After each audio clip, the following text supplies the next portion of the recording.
Bueno, lo que implica es la imposibilidad de que los saberes previsionales se recuperen en el tiempo, ¿no? Ni siquiera hablamos de lo inmediato, como bien decías vos, era solo un aumento de un 8%, sino pensando a futuro. En primer lugar, decir que la fórmula actual, la previa al veto, no da lugar a una recuperación de los saberes jubilatorios porque está indexada o actualiza el haber en función de la inflación pasada.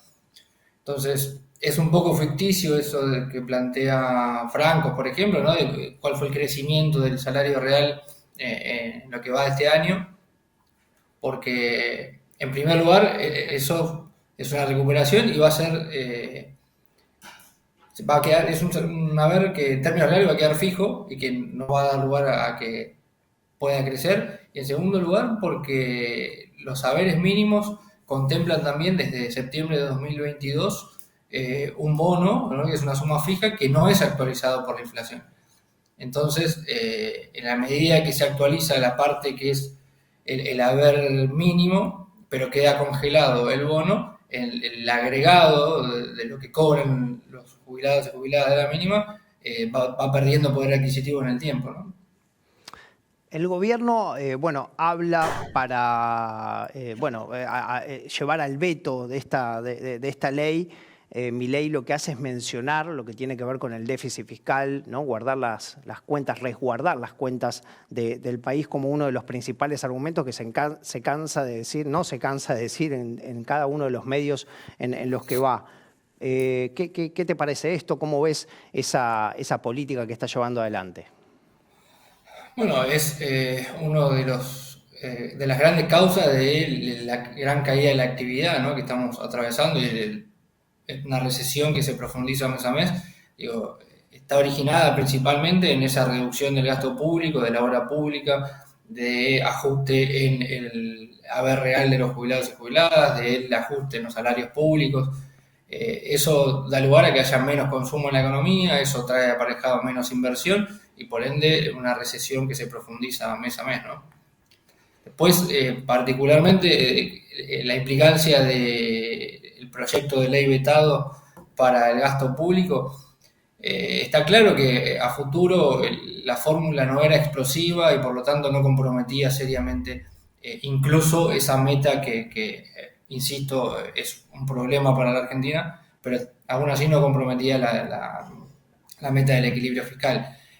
Los salarios únicamente iban a crecer, perdón, los salarios mínimos únicamente iban a tener un aumento adicional a la inflación que correspondía a la mitad de lo que crecen los salarios reales. Lo que tiene que saber la gente es que cuando crecen los salarios reales, también crece la recaudación que recibe ANSES en términos de aportes y contribuciones. Por lo tanto, automáticamente se van generando los recursos adicionales para pagar ese crecimiento real de los saberes. Bueno, eso por el veto del presidente no va a ocurrir, ¿no? Algo decías al principio, pero me interesaba preguntarte, porque bueno, Milei lo que está sosteniendo es que hoy en términos reales las jubilaciones están un 5% por encima de las que eran en diciembre. Eso es lo que sostuvo Milei. ¿Qué te parece esto? ¿Cómo llega ese dato? Bueno, si uno toma el haber mínimo sin bono, ¿no? Ahí es cierto, el haber mínimo sin bono está 5% por arriba de diciembre. Problema, los problemas son en principio dos. Uno, el que mencionaba. En realidad el haber mínimo debería contemplar una suma que es el bono que se está pagando desde septiembre de 2022. Digo, ya lleva una periodicidad lo suficientemente larga como para entenderlo como parte del haber mínimo y no como algo extraordinario. Si uno agrega ese valor que se fue actualizando desde el 2022 a esta parte, que es el bono previsional, bueno, ahí lo cierto es que los saberes mínimos cayeron un 2,8% desde diciembre a esta parte. En segundo lugar, tomar como referencia diciembre es arbitrario. Las jubilaciones vienen cayendo desde al menos hace 4 años con altibajo. No hubo periodos en donde se recuperó. La fórmula anterior actualizaba trimestralmente, entonces había periodos en donde mejoraba un poco y a medida que nos alejábamos del mes que se actualizaba, iba empeorando y así sucesivamente. Entonces, tomar diciembre es arbitrario y finalmente, también lo que decía al comienzo, digo, la fórmula vigente no da lugar a que haya una recuperación de los salarios más allá de este 5% que incluso es discutible, porque solamente ajusta los saberes en función de la inflación. Entonces, en términos reales, nunca van a poder superar, ¿no?, el nivel actual.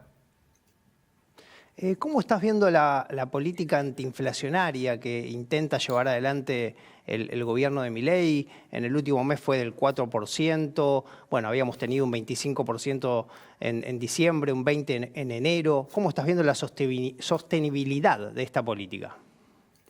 Bueno, creo que las dos principales anclas que quedaron de este proceso de desinflación son el ancla cambiaria, ¿no? Un tipo de cambio que se viene atrasando mes a mes a partir de esta tasa de devaluación del 2% mensual, ¿no? Frente a una inflación sustancialmente más alta, sobre todo en los primeros meses, pero incluso hoy es el doble. Eh, y del ajuste en los salarios reales, ¿no? Que si bien hay un análisis similar al de las jubilaciones. Digo, los salarios registrados del sector público recuperaron los últimos meses parcialmente, pero están muy lejos de los niveles de noviembre o diciembre del año pasado. Y incluso por lo dicho por algunos voceros del gobierno, a partir de octubre no van a homologar paritarias por arriba del 2%, con lo cual es improbable pensar que los salarios puedan recuperar todo lo perdido a lo largo de este año. Entonces, bueno, eso definitivamente es un problema, ¿no? Es un problema por lo menos para los trabajadores y las trabajadoras.